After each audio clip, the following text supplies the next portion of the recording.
प्रिय श्रोताओं, आज हम आपको ले चलेंगे उस पावन प्रसंग की ओर जो रामायण के अमर अध्यायों में से एक है, रामचंद्र और कुब्जा की करुणामयी कथा, जिसमें करुणा, भक्ति और दया का ऐसा अद्भुत संगम है कि सुनते ही हृदय भाव विभोर हो उठता है।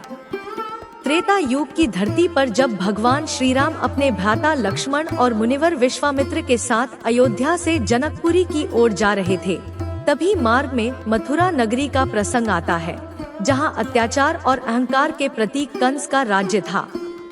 यही वह नगर था जहां यदुवंश का गौरव श्री कृष्ण भविष्य में जन्म लेंगे, किंतु श्री राम के चरण पड़ने से ही इस भूमि का पावन शोधन हो चुका था।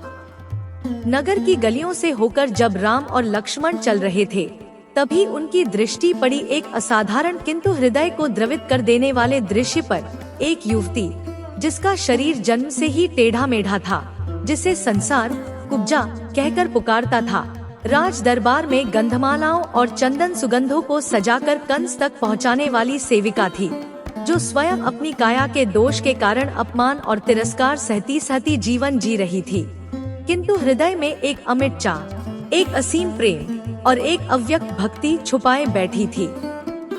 उसके जीवन की सबसे बड़ी पीड़ा यह थी कि सुंदरता की देवी लक्ष्मी के साकार स्वरूप प्रभु राम सामने हो और वह अपनी विकृत देह के कारण उनके निकट भी न जा सके।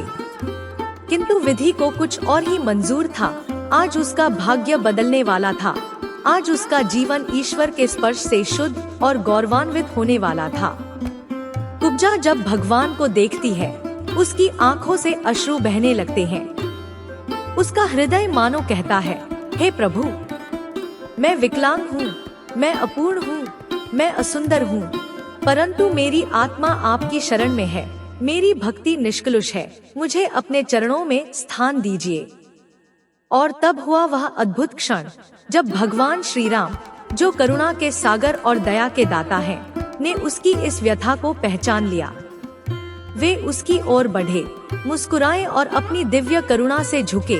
उनके कोमल हाथों ने कुब्जा के कंधों को सहलाया, उसकी पीठ पर हाथ रखा और धीरे से कहा, भक्त के लिए भगवान कभी दूर नहीं होते।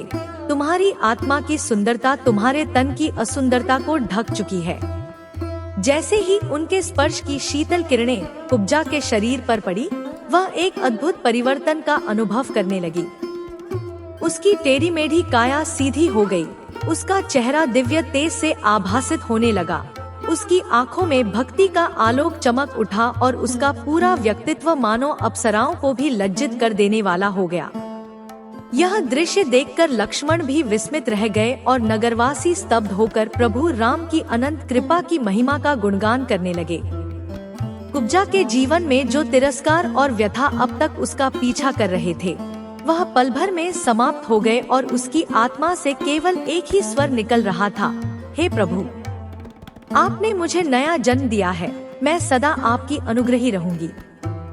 कुब्जा की यह कथा केवल शारीरिक परिवर्तन की नहीं है, यह कथा है भगवान की असीम दया और भक्ति की शक्ति की। यह कथा है उस सत्य की कि प्रभु के लिए तन की नहीं, मन की सुंदरता मायने रखती है।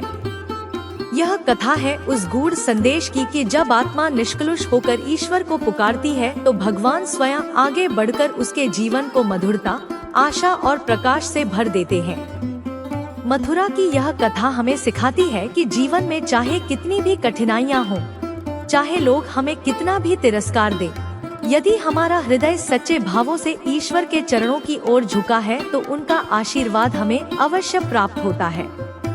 कुब्जा का भावमय जीवन, उसकी आत्मा की पुकार और भगवान रामचंद्र का दिव्य स्पर्श आज भी हमें यह सिखाता है कि प्रभु का सानिध्य केवल राजमहलों और शक्तिशाली लोगों को ही नहीं, बल्कि उन टूटे हुए हृदयों को भी प्राप्त होता है जो प्रेम और समर्पण से उन्हें पुकारते हैं। प्रभु राम का यह दिव्य आचरण हमें करुणा, दया और समानता का पाठ पढ़ाता है। वह बताते हैं कि संसार की असमानताओं और बाह्य दोषों के पार जाकर ईश्वर हर आत्मा में केवल प्रेम और भक्ति देखते हैं। और जब हम इस प्रसंग को गहराई से सुनते हैं, तो लगता है मानो हर तिरस्कृत आत्मा के लिए एक पुकार है, मत डरो, प्रभु तुम्हारे साथ हैं, उनका स्पर्श तुम्हारे जीवन को भी आलोकित करेगा। इस प्रकार यह घटना केवल रामायण का एक प्रसंग नहीं, बल्कि आत्मा के लिए प्रेरणा का स्रोत है, जीवन की कठिनाइयों में आशा का दीपक है और भक्ति की विजय का एक अमर उदाहरण है। इसलिए हे श्रोताओं, जब भी आप अपने जीवन में निराशा, अपमान या कठिनाई का अनुभव करें, कुब्जा और रामचंद्र के इस पावन प्रसंग को स्मरण कीजिए और विश्वास कीजिए कि प्रभु की करुणा आपके जीवन को भी एक दिन अनंत प्रकाश से आलोकित करेगी। यही राम कथा का सार है। भक्ति निष्कलुष हो तो ईश्वर स्वयं भक्त के जीवन में अवतरित होते हैं।